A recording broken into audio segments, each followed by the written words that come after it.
वाली एक पढ़ी लिखी लड़की थी जो कि काफी मॉडर्न थी और मॉडर्न कपड़े ही पहनती थी।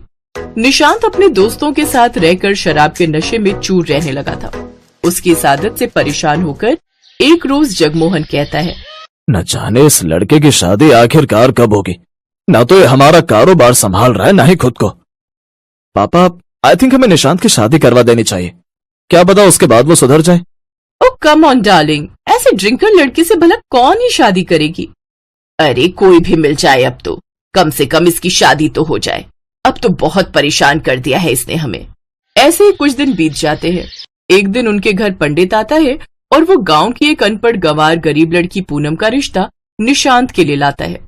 शहर में निशांत के बारे में सबको पता था, इसलिए कोई लड़की उससे शादी नहीं करना चाहती थी। इसलिए पूनम के घर वाले उसे पसंद कर लेते हैं और ये रिश्ता पक्का कर देते हैं। फिर कुछ ही दिनों बाद उनकी शादी हो जाती है और गंवार पूनम अपने साथ लोहे का बक्सा सर पर उठाकर अपने शहरी ससुराल आ जाती है, जिसे देख उसकी मॉडर्न जेठानी उससे कहती है, ओह गॉड, ये इतना बड़ा टिन का डिब्बा क्या है पूनम? ई तो हमरे बाबा का बक्सा है। वो का है ना, नई अटैची खरीदने के लिए हमारे पास पैसे नहीं थे। इसमें हमारे कपड़े हैं। हमरे बापू गरीब है ना भौजाई जी, इसीलिए हम में ही कपड़े रखकर ले आए। बक्सा, ओह गॉड, और ये भौजाई क्या होता है? भाभी या जेठानी जी कहो हमें। नहीं नहीं नहीं, हमरे गांव में तो सब भौजाई ही कहते हैं। पूनम सीधा सीधा बात करो ना, ये कैसी भाषा बोल रही हो? हम तो ऐसे ही बोलत हैं, अब चाहे तो किसी को अच्छा लगत है या बुरा। उसकी गांव की बोली सुनकर सभी हैरान रह जाते हैं, क्योंकि उन्होंने तस्वीर देखकर ही लड़की पसंद कर ली थी। हाय, ये कैसी लड़की ब्याह कर ले आए। अब ये सोसाइटी में ऐसे मुंह खोलेगी तो सब हंसेंगे हम पर। उधर पूनम की नजर अपनी जेठानी के जीन्स टॉप पर जाती है तो वो बोलती है, हाय दैया भौजाई जी, ये आपने भाई साहब के कपड़े काहे पहन लिए? ऊपर से जीन्स भी फटी हुई है और ये ऊपर वाला कमीज तो देखो कितना छोटा है। किन्हीं छोटे बच्चे की पहन लिए का? हाउ डेयर यू गवार, तुम्हारी हिम्मत कैसी हुई मेरे कपड़ों के बारे में ऐसे कमेंट पास करने की? ये शहरी फैशन है गवार, इसे क्रॉप टॉप कहते हैं और ये फैशनेबल जीन्स। अरे काहे का फैशन भौजाई, ये तो जीन्स को चूहा कुतर दिया है ऐसा लागत है। आपको पता है हमरे भाई की जीन्स कभी खूटे से नीचे गिर जाती है ना तो चूहा बिल्कुल ऐसे ही काट देते हैं। Okay shut up you idiot. फिर गुस्से में रीमा वहां से चली जाती है। अरे बाप रे, ये लाल मिर्च तो कितना तीखी है। हमरे खेत में उगाई धनों की टटनी, मतलब गोबर में भी ऐसा तीखी मिर्च नहीं उगती। और गुस्सा तो जैसे एक ही नाक पर बैठा हुआ है। हे भगवान, ये लड़की तो सच में हमारी नाक कटवाएगी। निशांत, तू जल्दी से इसे अपने कमरे में ले जा। ये यहाँ बड़बड़ाती रही ना तो मेरा बीपी ना बढ़ जाए। निशांत उसे अपने कमरे में ले जाता है। अगली सुबह पूनम ने उठते ही घर का सारा काम कर लिया तो वही मॉडर्न बहू अभी तक आराम से अपने कमरे में सो रही थी। फिर पूनम नहाकर घाघरा चोली पहनती है और पूजा पाठ करने लगती है। ये देख आशा कहती है, चलो कम से कम इतने संस्कार तो हैं इस गवार में। अच्छा बहू चल, आज तेरी पहली रसोई है, जल्दी से कुछ अच्छा सा बना दे। फिक्र ना करी सासू माई, हम फटक से कुछ बनाकर लावत है। उधर रीमा अभी भी आराम से अपने कमरे में सो रही होती है। पूनम मॉड्यूलर किचन में जाती है, लेकिन वहां रखा गैस चूल्हा और इंडक्शन चूल्हा देखकर वो समझ ही नहीं पाती कि वो क्या है। अरे बाप रे, इतना बड़ी रसोई और रसोई में एक चूल्हा तक नहीं है। का झोल है, ऊपर से ना जाने कैसी कैसी मशीन रखत हुए। हमका तो लागत है हम रसोई में ना ही बल्कि कोनो फैक्ट्री में आ गए हैं। तभी निशांत वहां आ जाता है तो पूनम उससे चूल्हे के बारे में पूछती है। अरे ये तो रहा चूल्हा, मेरा मतलब है गैस, ये बिजली वाली और ये सिलेंडर वाली। एक काम करो, तुम इस इंडक्शन वाले चूल्हे पर खाना बनाओ, मैं इसे ऑन कर देता हूँ। चलो अब जल्दी से कुछ बढ़िया सा बना कर ले आओ, ठीक है? निशांत वहां से चला जाता है। पूनम वहीं खड़े खड़े उसमें से आग निकलने का इंतजार करती है, लेकिन काफी देर तक भी जब उसमें से आग नहीं जलती तो अभी का मुसीबत है, ए में से तो आगे ना ही निकल रही, लगता है अंडो खराब हुई गवा, अभी देखती हूँ। पूनम उस इंडक्शन चूल्हे को उठाकर देखती है, फिर वो मेन वायर के अंदर उंगली डाल देती है, जिससे उसे जोर का करंट लगता है। उसकी आवाज सुनकर सभी रसोई में आते हैं तो देखते हैं कि पूनम इंडक्शन से चिपकी हुई थी। तभी जगमोहन अपनी लाठी से जोर से इंडक्शन को मारता है और पूनम के हाथ से छुड़वाता है। हाय दैया, काहे ही बला, इसे तो हमरा पूरा भेजा ही ला गई। अरे बताया तो था ये चूल्हा है, इस पर खाना बनाने के लिए बोला था, खुद को पकाने के लिए नहीं बोला था। इसमें बिजली का करंट रहता है। का बिजली का झटका? सत्यानाश हुई संडो का। ना बाबा ना, हमको नहीं पकाना अब इसमें कोनो खाना बना। हम तो अब खाना देसी स्टाइल में ही बनाएंगे। कुछ देर बाद रीमा भी वहां आती है तो ये देख खूब गुस्सा होती है। उफ, जब इस गवार को ये चलाना नहीं आता तो उस गवार को इसमें बनाने को क्यों कहा? सारे इंडक्शन चूल्हे का सत्यानाश कर दिया। उधर पूनम आंगन में जाकर चूल्हा बनाकर तैयार करती है और उसमें सबके लिए खाना बनाने लगती है। कुछ देर बाद वो सबको खाना परोसती है। सभी डाइनिंग टेबल पर आकर बैठ जाते हैं। पूनम खुद जमीन पर खाने बैठ जाती है। अरे बहू, ये क्या, तुम नीचे क्यों बैठ गई? यहाँ ऊपर बैठकर खाओ। नहीं माँ जी, हमको तो शुरू से ही जमीन पर बैठकर खाना खाने की आदत है। वो का है ना, हम गरीब परिवार से हैं और हमरे माँ बापू गांव में जमीन पर बैठकर खाना खा रहे होंगे तो फिर हम टेबल पर बैठकर कैसे खा सकते हैं? और जमीन पर बैठकर खाए का मजा ही अलग है। उसकी ये बात सुनकर सबकी आंखें नम हो गई और उन सब ने भी पूनम के साथ जमीन पर बैठकर खाना खाने का निश्चय किया। सभी लोग जमीन पर बैठ गए, लेकिन जब बात आई रीमा की तो शॉर्ट निकर में वो अनकंफर्टेबल फील करने लगी। क्या हुआ भौजाई, आप भी बैठो ना हम सबके साथ। आप समझ आई। देखा भौजाई, आज आपके इन मॉडर्न कपड़ों ने आपको अपने परिवार के साथ खाने से भी रोक दिया। यही से तो कहते हैं भारतीय कपड़ा हर जगह जचता। उसकी ये बात सुनकर रीमा को शर्म आ गई।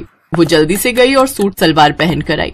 अब उसने भी मर्यादा में रहकर कपड़े पहनने शुरू कर दिए। पूनम के देसी अंदाज में जहां वो सभी ढल गए तो वहीं उन्होंने धीरे धीरे पूनम को भी कुछ शहरी तौर तरीके सिखा दिए। अब पूनम भी सूट सलवार और साड़ी पहनने लगी। मुंबई शहर में राजरानी अपने 3 बेटों के साथ रहती थी। राजरानी का सबसे बड़ा बेटा धीरज एक बैंक में सरकारी कर्मचारी था, जबकि मंझला बेटा पुनीत और सबसे छोटा बेटा आरव बेरोजगार थे।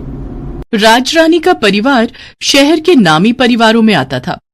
धीरज की शादी शहर की ही एक मॉडर्न लड़की एकता से हुई थी, जबकि पुनीत और आरव अभी कंवारे थे।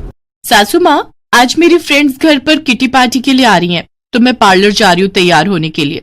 अच्छा, लेकिन तुमने तो मुझसे इस बारे में पूछा ही नहीं।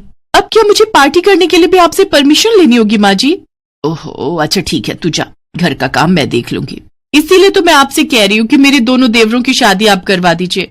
आखिर मैं भी कब तक अकेली इस घर की जिम्मेदारियों को उठाती रहूंगी? उनकी शादी हो जाएगी तो मुझे भी थोड़ा आराम मिल जाएगा। अरे बहू, शादी तो उन नालायकों की मैं करवा दूं, पर उन दोनों निकम्मों से शादी आखिर करेगा कौन? शहर की कोई लड़की तो उन निकम्मों से शादी करने से रही, तो माँ जी फिर गांव की कोई लड़कियां ले आइए। अगर शहर की लड़की के चक्कर में रही तो ऐसा ना हो कि दोनों देवरों की उम्र ढल जाए और गांव की लड़की भी ना मिले फिर उन्हें। तुम सही कह रही हो बहू, अब भले ही मुझे गांव की लड़कियों को ही बहू क्यों न बनाना पड़े, लेकिन अब मैं उन दोनों की शादी करके ही रहूंगी। अगले दिन ही राजरानी अपने पंडित को बुलाती है और अपने दोनों बेटों के लिए लड़की ढूंढने के लिए कहती है। कुछ ही दिनों में पंडित एक ही गांव की 2 लड़कियों रेशमा और कोमल का रिश्ता लेकर आता है। दोनों ही लड़कियां दिखने में खूबसूरत थी, इसलिए उनकी फोटो देखकर राजरानी झट से शादी के लिए हाँ कर देती है और फिर 2 महीने के अंदर ही उन दोनों को अपनी बहू बनाकर घर ले आती है। राजरानी उनकी आरती उतारते हुए कहती है, हमारे घर में दोनों नई बहुओं का स्वागत है। अब अपने पैर से कलश गिराकर गृह प्रवेश करो बहू रानी। आज से ये घर हमारे साथ साथ तुम्हारा भी है। अरे मोरी मैया, ये तो कितना बड़ा घर है। इतना बड़ा तो अपने गांव का पंचायत घर भी नहीं है। क्यों री कोमल, सही कहा ना हमने? 100% सच कहा दीदी। हमको तो ऐसा लागत है जैसे मैं खुली आंखों से कौनो सपना देख रही हूँ। उन दोनों को इतना खुश देखकर एकता और राजरानी खुश हो जाती हैं, लेकिन उन्हें क्या पता था कि उनके घर आई ये गांव की बहुएं आगे क्या क्या कारनामे दिखाएंगी। अरे मोरी मैया, ये अलमारी यहाँ रखी हुई है। हम तो सारे घर में इसे ढूंढ रहे थे, पर पता नहीं ये जेठानी जी ने इसमें इतनी सारी सब्जियां और फल काहे रखे हैं। रेशमा जल्दी से उसमें से सारा सामान निकालती है और अपने सारे कपड़े उसमें रख देती है। अरे बहू, ये तुम क्या कर रही हो? माँ जी, हम अपने कपड़े अलमारी में लगा रहे हैं। लेकिन मंझली बहू, ये अलमारी नहीं फ्रिज है। फ्रिज वो का बीमारी है बहू, इसमें कपड़े नहीं बल्कि फल, सब्जियां, दूध और पीने का ठंडा पानी रखा जाता है।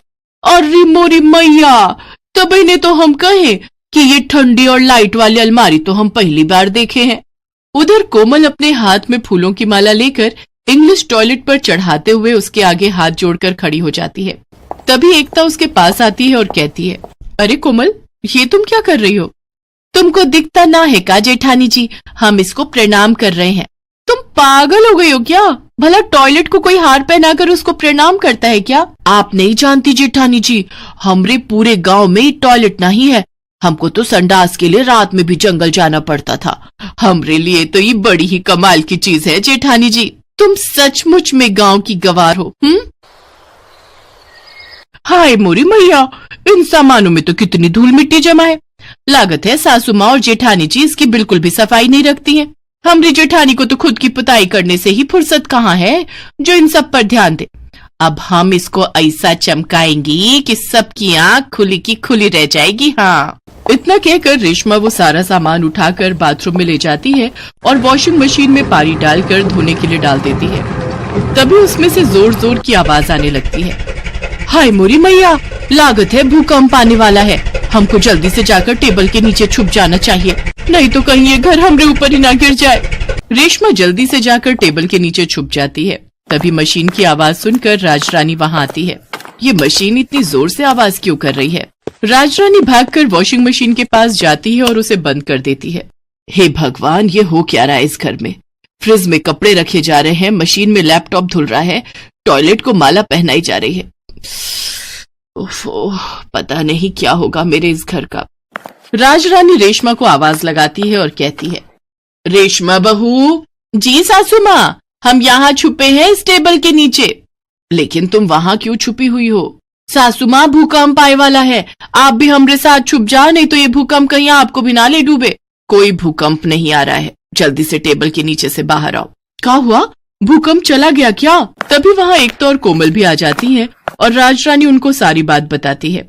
अरे तुम दोनों गवार हो क्या? तुम दोनों की वजह से हमारा लाखों का नुकसान हो गया। हे भगवान, पता नहीं कहाँ से ये गवार हमारे पल्ले पड़ गई। मैंने सोचा था घर में 2 बहू और आ जाएंगी तो मेरी सारी सिरदर्दी खत्म हो जाएगी, लेकिन मुझे क्या पता कि गांव की गवार से अपनी बेटों की शादी करने के बाद मेरी सिरदर्दी और बढ़ जाएगी। अपनी सास और जेठानी के ताने सुनकर कोमल और रेशमा की आंखों में आंसू आ जाते हैं। साथ ही उन्हें अपने किए पर पछतावा भी होता है। कोमल रोते हुए अपनी सास से कहती है, सासू माँ, हम दोनों गांव से आई हैं।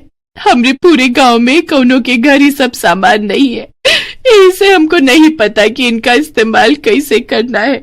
हमने ये सब जानबूझ के नहीं किया, हमको माफ कर दीजिए। जेठानी जी, सासू माँ, हम गांव से आई है तो शहर के तौर तरीके सीखने में हमको थोड़ा समय तो लगेगा ना, अनजाने में ही सही, पर हमसे लाखों का नुकसान तो हुआ है ना, उसके लिए हमको बहुत शर्मिंदगी है। अगर आप हमें शहर के तौर तरीके सिखा देंगी तो हम सब अच्छे से कर पाएंगे। उन दोनों की बातें सुनकर एकता और राजरानी को उन पर दया आ जाती है और उन्हें भी इस बात का एहसास होता है कि इसमें उनकी गलती नहीं है। तुम दोनों भी मुझे माफ कर दो, मैं समझ ही नहीं पाई कि इसमें तुम्हारी कोई गलती नहीं है। अब से तुम्हारी ये बड़ी बहन अपनी दोनों छोटी बहनों को शहर के सभी तौर तरीके सिखाएगी। हम ही पागल थे जो बिना तुम्हें कुछ समझाए ही तुम पर चिल्लाते रहे। अब से हम मिलकर तुम दोनों को शहर के सभी तौर तरीके समझाएंगे। कुछ ही दिनों में उन दोनों के पहनावे से लेकर उनकी बोली तक और काम में काफी बदलाव आ जाता है और वो दोनों जल्द ही सही सलीके से काम करना सीख जाती हैं।